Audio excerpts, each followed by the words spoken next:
at 12 o'clock. Guess what I'm doing as soon as this show is over? Driving to Green Bay. I am heading up to Green Bay. Yeah. Going to watch the game today. Nice. Lord knows why. Yeah. But I'm going to the game today. You know why? Because my wife hates cold weather. Okay. Detests cold weather. And so I said, honey, we can go to this game. When is it? And I said, well, this one's Thanksgiving night we could be there. Nope, that's not going to happen. Yep. We could be there. I've got a line on tickets for this game and this game. It might be cold. I don't think so. So you said, how about this week when it's going to be 85 degrees in Wisconsin? You can wear shorts to the game. So then, no. What happened with it is she said, you know what? And my brother lives in Green Bay. And I'm like, yeah. She goes, can you get any tickets for Saturday? Because it starts at noon. Right. It'll be warm. And then we can go out for dinner afterwards. Yeah. I'm like, okay. All right. Yeah. So then the discussion spun into yesterday about what are we doing before the game? Uh-huh. Tailgating, right? Yeah. And I said, we may be able to get tailgate passes to the Bart Star Plaza. Sure. I said, do you want to drink and eat burgers and brats and stuff before the game? It's a noon kickoff, right? Right. I'm like, yeah, it's a noon kickoff. I don't know if I want to be eating that kind of stuff before the game. Sure. So I said, do you want a tailgate? We can do some breakfast in the parking lot. And she's like, I love this. I don't know. I love that it's just trying to figure out, well, what do you want to eat and what do you want to drink? And that's what I said, here's what we're going to do, all right? We're going to get all the stuff we need for Bloody Marys. Mm-hmm. You can put together a few pudding shots if that's what you want to do. You and my sister-in-law, your sister-in-law, we can do that. And then we'll just wing it. Maybe we'll get donuts from Quick Trip on the way up or something like that. Well, you could do breakfast burgers from Quick Trip. You know, they have those where it's got like an egg on it, bacon on it. I said, I can bring the portable Blackstone. Right. And we can fire that up in the parking lot if you want to do that. Do whatever you want. Well, but then it's too much hassle. And I'm like, okay, all right. So I'm just going to, the car's packed. Yeah. And as soon as we wrap this baby up, we're going to head off to Green Bay to watch the Packers' final preseason game. Yeah, we are. It's very delayed for us, but we are heading up north to deploy our trail cameras. Finally. It is late for you to do that, right? We usually do it the first weekend of August or the last weekend of July. My parents have a timeshare, which they decided to use the first weekend of August. Mm-hmm. Then the second weekend of August, we were moving our younger of the two into her new apartment. So we've kind of had something going on every weekend of August until now. So it was either do it in July, which would have been fine, but that was a little late and last minute. So now we're like, we got to do it. I'm so excited to go up north and just kind of see what's going on up there. And it's almost here. It's nice. It's okay for us to be getting our cameras out now because we don't actually hunt up there until the end of October. So we've got kind of a 2-month window here to kind of get some intel and see what's going on up there. But, I'm excited. I can't wait to just kind of get out of town and get up there. It's going to be nice to be back up north. 3 things I'm excited for on the show today. 1, Paul Wagner is en route. He's on his way. He will be in studio here momentarily. Secondly, we have a guest on the show today, don't we? We do. Yes. Yeah. An old friend of mine from college, actually, from up in the Northwoods, Tim Kaiser from Whitetail Partners, who I'm glad that Wags is actually going to be here today because I know he's going to have a bunch of questions. How do you spell his last name? Kaiser. Okay, I was just checking because I went to high school with a Tim Kaiser. Okay. But his last name was spelled Kaiser, yes. Okay.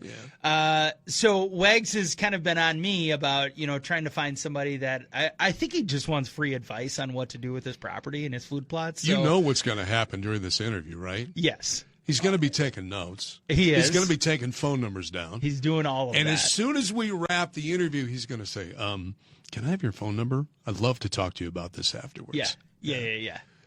He's mining for information. That's so that'll be great. That's our boy. And we always love to have interviews because, it's fun for us three knuckleheads to kind of chat about whatever we want. But it's always good to have an actual expert on to talk about things that they do for a living. Lord knows we need experts in this program, that's for sure. So that'll be great. So that is something that I'm looking forward to having that conversation and just catching up with an old friend. And I don't know. We'll see what kind of embarrassing stories from college come up. So those are the first two things. The third thing that I'm excited about the show today is that I am bringing two topics later in the show. Nice. We're going to talk about ticks. Okay. And I have some insight on fishing. Ooh. Yeah. Well, it's timely for both of those because tick season is crazy. I'm interested to see what it's going to be like up north this weekend. Oh, dude. Because 2 weeks ago when I went and I adjusted my trail camera that I have down here, bugs were gone. So we had a couple of those cold streaks in there that seemed to have cleaned out a lot of the bugs. I wonder what it's going to be like up north. I'm kind of nervous for it, but do you have one of those? I have a hat that I wear turkey hunting. Okay. That has mesh around it. The netting around it. I don't have one. Okay. If you want to borrow mine, well, you can't get it today, but in the future, let me know ahead of time. Okay. Yeah, you can wear one of those things. Yeah, I should just you wear a invest hat, in one of so them. you should just invest in one. Then you're all set, right? Then maybe I'll just start wearing that to the office instead. Lo and behold, what do my eyes see walking down the hallway right now? I kid you not, it is one and only Paul Wagner. Lo and behold, we got everybody together, and we have guests on the show today, don't we, Eric? Yeah, so it's really a full slate this week. I mean, we weren't joking when we said we have a full clubhouse. So a few months back, I ran into an old college buddy of mine at the Wisconsin Dells Sports Show. And last week we were talking about some of your food plots wags and just getting some of that stuff set up. And him and I were going back and forth last week, and they just so happened to also be recently talking about this on some of their shows. So some of the topics we'll cover today. But I want to bring in Tim Kaiser from Whitetail Partners, who is, probably a 15-year friend of mine now, and up in the Eau Claire area, but kind of covers quite a bit of ground up there. And he's going to do first a little intro and background on himself, and then tell us a little bit about Whitetail Partners. So, Tim, thanks for joining us here today. Yeah, thanks for having me, Eric. It's funny to hear, Eric. I knew you back exclusively in the Tasker days. Yeah, it's kind of still the case. We all grow up, though, right? I got it. Right, yeah. I appreciate you having me on. And, a little background on myself. I'm a whitetail habitat consultant based out of West Central Wisconsin. Work as part of the team with Whitetail Partners, and I'll give you a little more about our company as a whole in a minute. But a little background on me. I've consult with those landowners who really want to go out and improve their whitetail hunting and improving their property. I've been hunting for more than 20 years and really started diving into habitat design over the last 10 specifically. It's just I've always been a person who loves the thinking side of hunting. So it's going out, it's scouting, it's putting the pieces together. What are deer doing? Why are they doing it? Right. And as I started to realize you could make a lot of changes to your own property that would influence that behavior, that was like, this is next level. This is really cool. So bought my first property back in 2020, was really able to prove out all those concepts that I had been working on and, seeing the success, and thought this is something that I'd want to do and help others do. And so that got me talking with Sam, who was the founder of Whitetail Partners. We had known each other for a few years and just kind of kept that conversation going. And at the beginning of this year, here in 2024, I joined the Whitetail Partners team. Awesome. And, it's funny you say that. I remember you as Timmy, and I think that was back in the days when we shot our shot our indoor bow league, right. And I think I sent an arrow through the ceiling that season. I will never forget the noise that made. Oh my gosh. It's funny, I was at a range not that long ago, and they have big steel I-beams right in the middle of it, and there happened to be some youth shooters there, and we were happy to be upstairs and out of the way because there was a lot of sparks flying. So it's different when you're 22 years old and you're doing it as opposed to 12, but that's all right. So Tim, the reason that we brought you on this week is you guys just very recently recently, or kind of slated for your upcoming shows that you guys do, are talking, okay, here it is. It's the middle to end of August. Wags is panicked because his food plots are just now recently getting put in, and should he fertilize before or after? And right now, we're looking at the end of August. So what are some of the key things that you are, talking to some of your clients about? What are you doing on your property? And what is kind of the main focus for people getting ready, ramped up for deer season right now? Yeah, it's hard to believe. I mean, we've got, about 3.5 weeks to go until opener. It feels like you have all summer to get all these things done. But if you're anything like me, you get a busy summer, you're traveling, you're doing other things, and then you go, geez, it's mid-August and I got to get to work. So, right. Hopefully some of that's been done already. But what I'm doing and what I'm talking to my clients about doing is there's still time to get out and get a few things done that are going to stack the odds in your favor. And the first thing there for me would be get out and hopefully you've already hung them, but if you haven't, hang the stands, hang your tree stands, and then make sure to check the ones that maybe you've left up since the spring, or maybe you left them out over the winter. So first, definitely make sure those straps on the ladder and the stand itself are safe. With anything, we want to make sure that what we're doing up there is safety is in mind all the time. But then I like to climb up and actually sit in the stands. There's nothing worse than getting up there opening day and, oh my gosh, it's creaking, it's making noise. I forgot to put a bow hanger in the tree. There's no safety strap, little things like that. So just getting up and just sitting in there for a second and looking around and making sure everything's as it should be. That also gives you a chance to take a look at the shooting lanes, make sure they're clear from where you're sitting. And I like to range a few yardages too, because then when I go back and practice later on, I kind of have an idea of what I'm looking to simulate. So getting those things done in the stand is going to be first. And then on your way in and out, you're also going to want to go ahead and check those entry and exit trails. I like to have them 4 to 5 feet wide at a minimum. We want those wide enough where you're not brushing up against any vegetation, any trees, and leaving scent behind. We want those mowed low, or even if possible, no grass. I know some of the guys on my team will go as far as spraying the ground with a vegetation killer, so that you're just walking on dirt. Again, it's all trying to leave no scent as you're getting in and out of the woods, and letting those deer know that you're in there. So that's another little trick you can use on those entry trails. And then also just make sure, hey, there's not a log that went down over the winter, over the course of the summer that's going to trip me up in the dark. There's nothing worse than walking in and stepping on a bunch of branches in the dark opening morning. Yeah.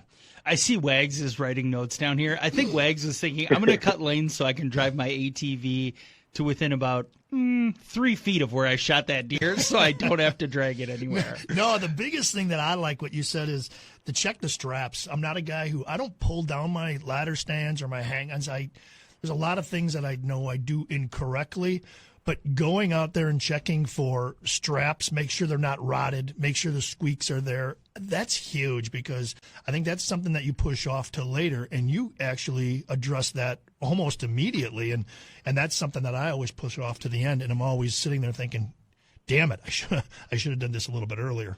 Yeah, the more of those surprises you can get out of the way before opening day, the more enjoyable that hunt is. And sometimes that first week of the season, depending on where you're hunting and what that target buck is doing, that might be one of your best chances of the whole season. So we don't want to go in and make mistakes and blow one of our best opportunities.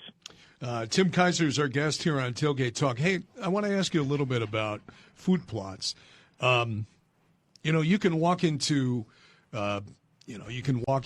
a farm and fleet, a Fleet Farm, a Tyson's, if there's one in your neighborhood, that type of thing. And you can buy the materials there, go home and watch a YouTube video, and then you find out in the fall that it just didn't go exactly like the bag said it would. Why working with someone like yourself is going to get you the results that you want from that food plot? You're exactly right. There's a million of those buck in a bag food plot seeds out there, and there's a lot of great ones. So that's not to say that they don't work. I think they do, but it's as much about the preparation and the soil preparation that you're doing, and understanding where you're planting and what you're planting and the timing of what that might require. And that's where I think working with someone like a habitat consultant is going to make a difference. We're really going to lay that out for you as far as what you need to do to prepare the soil, when we should plant, what we're looking for acreage and seeding rates, things like that. But the reality is, too, sometimes those things still don't work out. You ran out of time, you forgot, maybe you put in a plot this summer and you just didn't get the rain. that you thought you were going to get, and now we're in mid-August and we're going, "Oof, can I still do something here?" And the answer is yes. I've gotten that question a lot over the last week or two. Is it too late for me to put something in? And if we're a farmer, yes, it's too late, right? But we're hunters. We don't need this perfect Instagram-worthy thick green food plot. I mean, we want to have it, but it's not the end of the world if you don't have it. There's still some time with a couple of different planting options right now that you can get a decent food plot in. Yeah, I think that's where we all kind of overthink things, because I know our conversation, Wags, last week was mostly just you saying, okay, August 15th is always my date, because I think a lot of those, like Tim said, the buck in a bag, a lot of those are kind of like a 6-week growing cycle, and you want to know that, hey, I'm planting it by this point in time, so come the end of October, or the early part of October, when they're really starting to move, they're up on their feet, that they're going to be where I want them to be. But the last couple of weeks have been very, very dry. So unless you're bringing the big, 100-gallon, sprayer out on the back of your ATV or your tractor or whatever it is, I think that's where a lot of people run into that panic of, shoot, what's going to actually happen here? And that's why with me being surrounded, I have a smaller parcel, about 68 acres, and surrounded by ag fields. The corn bean rotation is really nice. I seem to have bigger successes and bigger animals when the corn is up. I lack it during the beans. My smaller parcels I can't plant too early because the doe population is so large that it gets crushed. If I would plant any earlier, I have to bank on weather. I have to bank on late rain, because if I plant too soon, such a small, a 5 acre, and I have a 5 acre, a 2 acre, and probably another acre and a half, those things will get crushed. And it hurts because I got to really bank on a good weather storm coming in when I plant. But the question came up with us earlier is usually my pH is around a 6.8, 6.9, real good. It's egg dirt. It's pretty good to me. I do not go with crops like that. I try to go greens, the brassicas. I go my clovers. I throw some radishes, some turnips and stuff like that in there. I try to do something different rather than the egg fields. But usually what I'll do is when I till it or I rototill it, I throw the 10-10-10 fertilizer on her just for the hell of it, because someone told me to do that once. And usually I always do that. And this year I didn't do it. I tilled it, and then I drive my four-wheeler pallet, turn up the dirt, whatever, and then I'll go sprinkle some stuff on there and kind of go over it again, not to make sure it gets too deep in the ground. But I forgot the fertilizer, and I was wondering, gosh, can I go back in there and just fertilize over it, which shouldn't be a problem, but I never did it that way. I mean, it's not too late to go back and do that, but I think, especially if we're talking about those times when we're crunched for time or we're behind schedule or something didn't come up, you got to remember it doesn't have to be done with fertilizer. That's ideal, but we can start planting some of those more hardy options that are going to really grow despite some adverse conditions. Maybe it's dry, maybe it hasn't been fertilized. Once you get past that mid-August part, you talked a lot about some of those brassicas, radishes you plant. Those are great. But when we get past mid-August, we're getting to September, starting to get a little late to plant those, especially if we don't have perfect soil conditions. That's where I start to really lean into those clover and rye solutions. Yeah, rye, winter rye, yep. Absolutely. So clover, even into early September, you can get those planted. They grow well. There's shady mixes out there. They can grow in a variety of conditions, whether that's in a field or, maybe just a clearing inside the woods. That's going to stand up a little better to the browse pressure, but without a full growing season, your concern is certainly valid as far as, man, I've got a lot of does. They're really hard on this. And then that's where I'll take that same clover plot, and 2 to 3 weeks after I plant the clover, I'm going to oversee that with rye. That's going to help protect that plot a little bit more from the browse pressure. It's also going to keep rising up after that clover is slowing down for the year. And then maybe my favorite part about it is next spring, when I want to go out and start turkey hunting, I've got great cover for those turkey nests, and then also I've got weed control, so I can go right into my summer planting without having to do a lot of spraying. So I did this. Tasker was joking. I had it out probably like around August 9th. I mean, I'm in. So I benefited from that rain, that hard rain we got down here in southern Wisconsin the last few days, or maybe like, about a week ago. So I had it all in, but that's kind of curious. Can I throw that on a clover? I have a clover plot that I just left for maybe about an acre and a half, the smaller one. And when I cut it, again, there's things that I wanted to know. How often do I cut it? How often should I cut it? And if I cut it short now, even though it's late summer, can I still sprinkle that rye on there? Because I can see, if I cut it short enough, I can see dirt. I can see some dirt. Yeah, no, it's not too late to do that at all. I like, as far as mowing with the clover, I like to mow once it starts to head out. I think that's about the height where it starts to get a little stemmier and it's not quite as palatable for the deer. So keeping it down then to about 6 inches is where I look to mow it. And at that height, you can seed right into it. You're going to get speed soil contact. You don't need to drag over it or anything like that. It feels like sometimes you could grow rye on the sidewalk, right? So just get it on the dirt, and hopefully there's at least enough moisture sitting in there that it's going to start to grow. And once it grows, it's going to take off. Perfect. Thank you. All right, so now that Wags has his own personal consultation here, so Tim, so you probably work with people from all different acreages, but at what point do you really recommend somebody starts to look at getting professional assistance? And is there really a maximum on that? Say once you get into 25 acres up to 1,000 acres or, whatever that might be, what is your typical recommendation, and when do you suggest people start to reach out and ask for some of that assistance with planning and plots and all of that? I don't think that there's really a minimum as far as what size what size property that can benefit from some kind of consulting. It's really more about your goals and what you're looking to do. I know this year the smallest property I worked on was a 10-acre piece, and there was a lot we could do on that. And the biggest property I worked on was a little over 800 acres, and we took 2 days to really comb through that. So I know some of the other guys on my team have gone to properties over 1,000 acres and spent 3 or 4 days there. It really just depends on what your goals are, the level of granularity you want to the design. Are we wanting to really account for every acre of this property or the areas we're going to leave undisturbed? So it can vary a lot in that regard, but I don't think there's any kind of a property that you can say doesn't fit, that we couldn't do something to benefit. As far as timing goes, this is actually really a great time to start scheduling for next year. At this point in the year, we want to stay out of the woods. We want to enjoy the hunting season. The time for changes, major changes, is kind of behind us. But getting a hold of someone now, getting on their schedule for, maybe it's early winter after all the firearm seasons close. Maybe it's early spring once the snow starts to melt. That's really when our season picks up and then runs through green up in June. That's great. Yeah, I kind of figured that. It always depends on what the parcel looks like, right?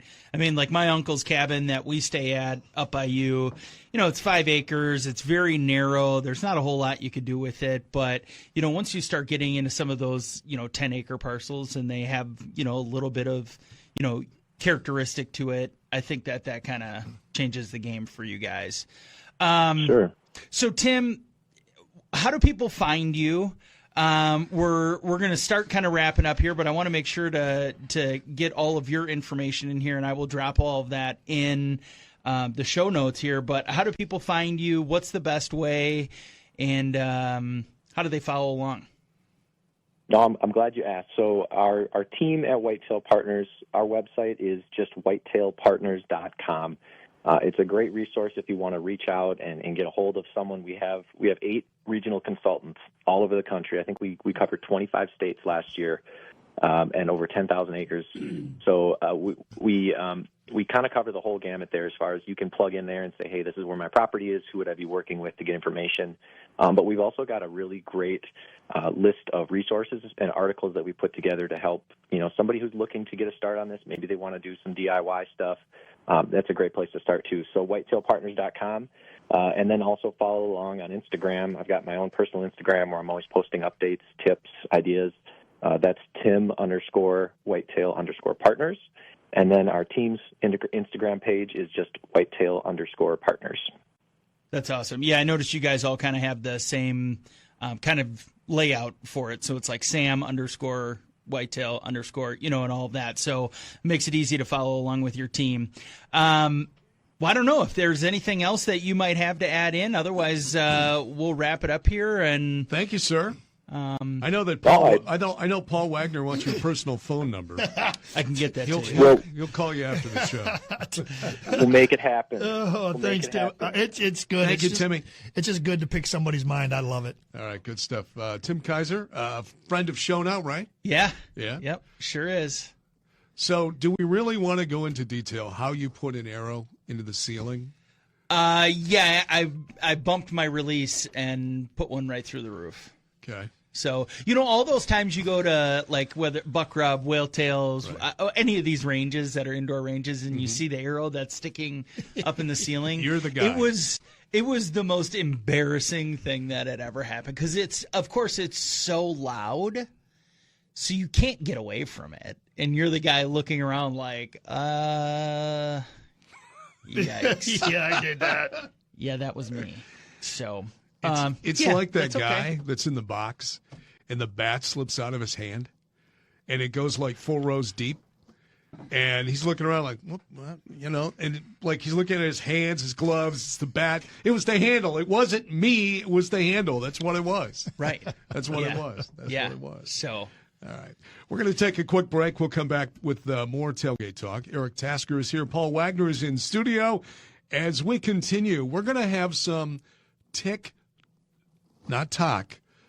talk when we come back. Oh, yeah. You guys ready? I'm going to bug you with some stuff. We'll do that as we continue. It is Tailgate Talk here on The Game. Hey, welcome back. It is Tailgate Talk here on The Game. Final segment of the program for this Saturday. I had teased that I was going to have some, we're going to do some tick talk.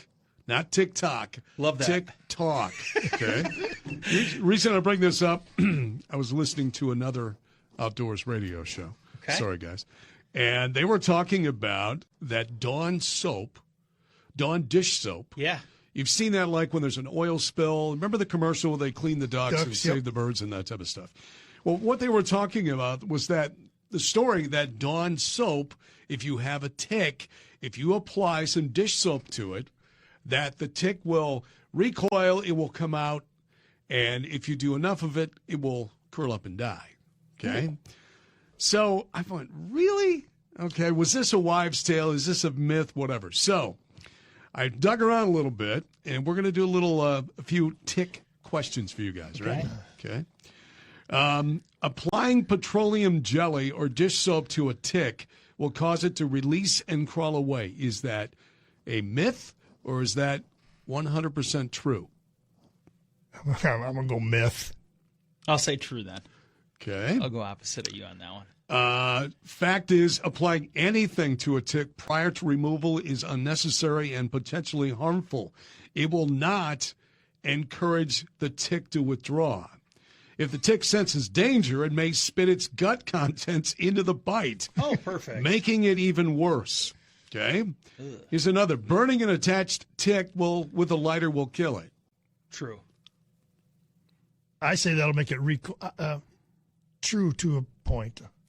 Well, that's the old wives' tale, out, right? Yeah. Is that you're supposed to burn it out. Yeah, it comes out. Well, you have to listen to the fine print. I said burning an attached tick. Common sense says it's in your skin. You don't start it on fire when it's in your arm, right? That's how you kill them, I think. Once it's out, then you got to burn it. Okay. Yeah, to safely remove a tick, keep it simple. Use fine tip tweezers or a tick removal tool. It's probably good to know because I've had enough problems in the outdoors this year. I probably don't need to. I probably don't need to light my arm hair on fire trying to get a tick out of it. I think you met your quota for the year. I did. Here's one more for you. Tick bites can make you allergic to meat. Sorry, Bunzels. Tick bites can make you allergic to meat. I'm going to go true. True. It's almost like a Lyme's disease, isn't it? I'm going to go true. Because I think that is true because when you develop Lyme's disease, one of the side effects is developing allergies to multiple foods. The answer is yes, sort of. Lone Star tick bites is associated with the development of beef allergies. Scientists think this is because a protein in the Lone Star tick's saliva is similar to a meat protein, and can increase sensitivity.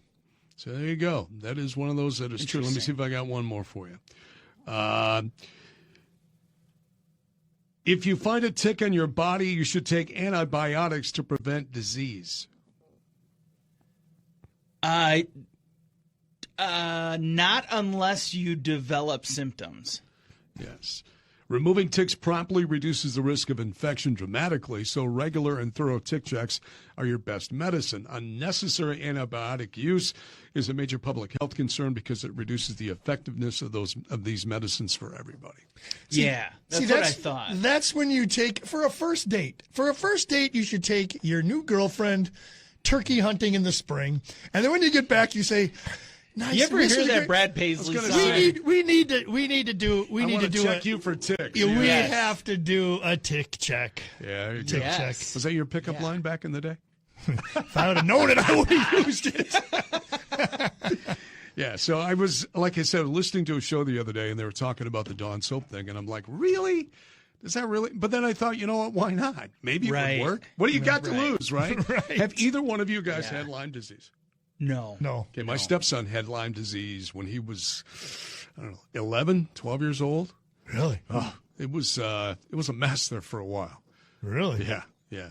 So that means that it was embedded I think this is the case. It has to be embedded for 7 to 10 days before you have to be seriously concerned about contracting Lyme's disease. Yes. Interesting. Yeah, I have not, fortunately. I mean, I've had a tick or two, but fortunately able to get them out pretty quick. So yeah, it was kind of a messy time when he had it. Yikes. Yeah. What are the actual symptoms of that? Yeah. A lot of body aches, right? A lot of body aches. We thought he had the flu. Yeah. That's what it seemed like. He just felt lethargic. Okay. Just kind of no energy, body aches, especially in the joints and things like that. Yeah. So where was it? Was it somewhere that you don't normally look like? Couldn't have been like on his arm or his hand. Where the tick bite was? Yeah. I think, if I remember right, it was like in his back. That's where I hear Something a lot of like people that, end up getting it because you never think about it. You can't see back there. And unless you ask the missus every day, hey, can you look at my back? And at that time, when we had the land up north, we were up there almost every weekend, and they're just running in the woods, doing all kinds of boy stuff. Yeah. So, I mean, you can see how that can happen with it. Luckily, he was young enough, but, some people who have that, especially older people, I mean, it's hard to shake. Yeah. It's really hard to shake. So I wanted to throw that in today. The other thing, too, that I was going to give you an update on was that, guess what's biting, fishing-wise? I talked to a buddy of mine who's a big fisherman in the area. And by the way, I may have landed a fishing guy on a regular segment for this show.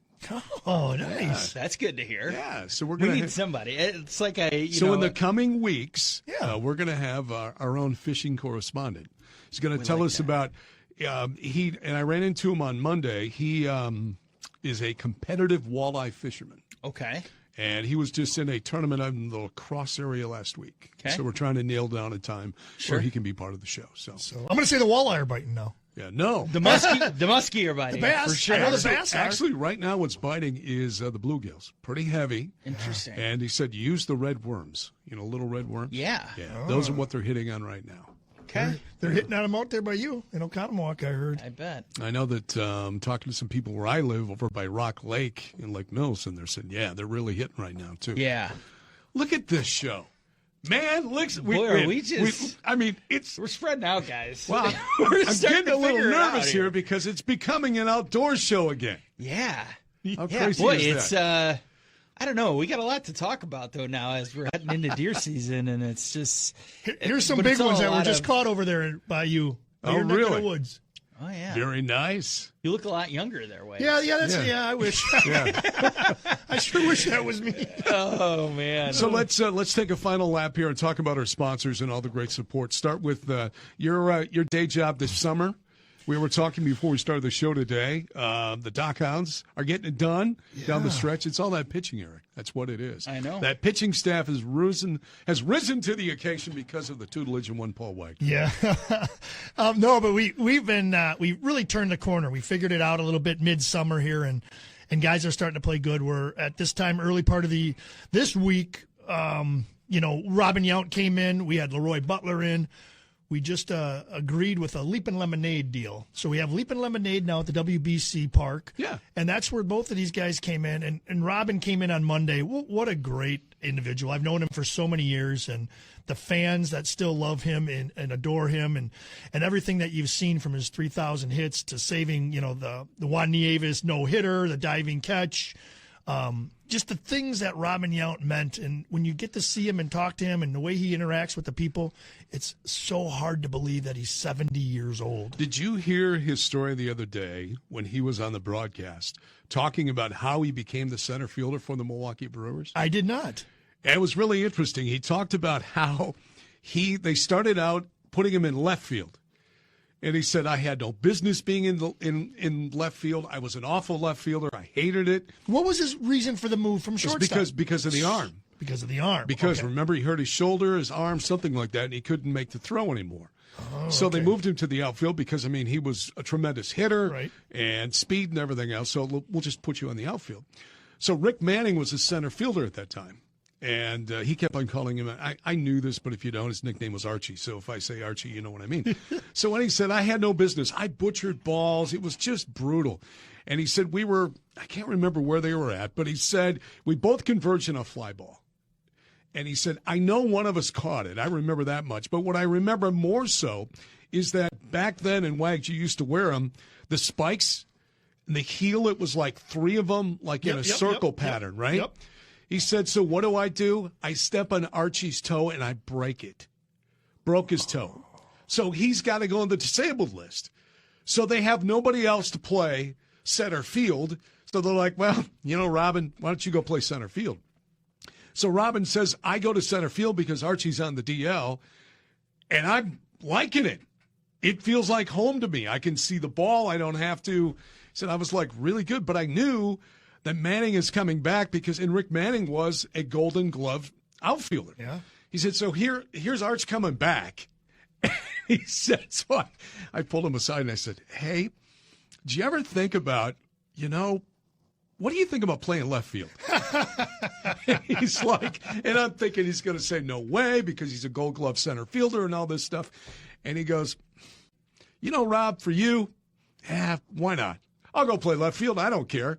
And he said if it wouldn't have been for Rick Manning saying, sure, I'll go play left field. And if I hadn't have broken his toe, who knows? Because remember, he won his second MVP playing center field. And a Gold Glove. And a Gold Glove. And he preserved Nieves' no-hitter playing center field because he did that full-out dive. So if Rick Manning would have big time and said, son, I'm a Gold Glove center fielder. You are not playing my spot. Move over there and learn to play left. Who knows what it would have been. But it was a great story.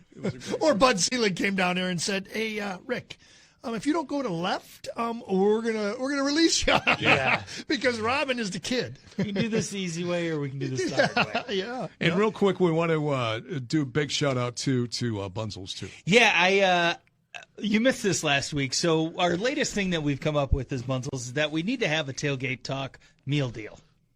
All like of the that. time Yeah, that I we like talk that. about it, it's got to be like a customized box of our favorite things.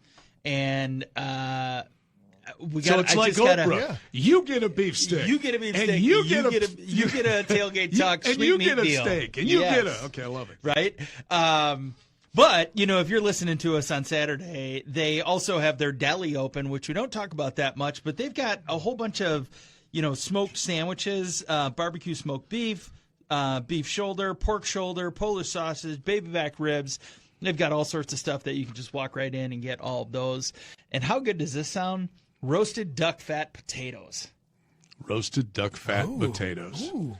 So that's potatoes that are swimming in duck fat? Is that what you're Probably. saying? Yeah. So, probably calorie healthy. count there. Yeah, 0 calories. But yeah, we always want to just say thanks to those guys because they do so much for us. And they're a great spot to go if you need something for tailgating. Wags, what do you guys got going on for ball games? Hey, this we're coming down. weekend We're coming down to crunch time right now. We're in Chicago right now, so we got these 3 games last night. Then we got Saturday today, and then we got Sunday against the Dogs, and then we're home for the final stretch. As of now, a little bit in, right there in that. We got two games up in the playoff spot, and we're kind of on a roll. So I cross my fingers, knock on wood, wear the same clothes I wear every day, any superstition that baseball players use, and we try to keep rolling. Looking forward to it. You come into Labor Day weekend, the Milwaukee Milkmen, obviously, our main competitor right down the road in Franklin.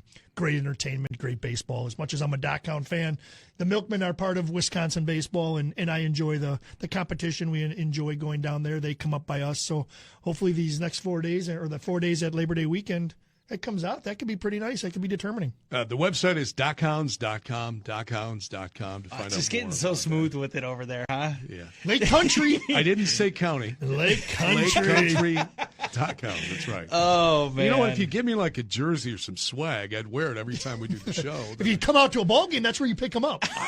That's where you pick them up. Shots fired. Wow. We tried that, and then you told him he had to pay double. So He did come out. I was out They there. came out. You were out. I know. We did the movie all been thing. It out was a there. blast. Yeah. For Paul Wagner and Eric Tasker, I'm Tim Scott. Thanks for listening. If you missed this episode or any past episodes, you can download them on our website.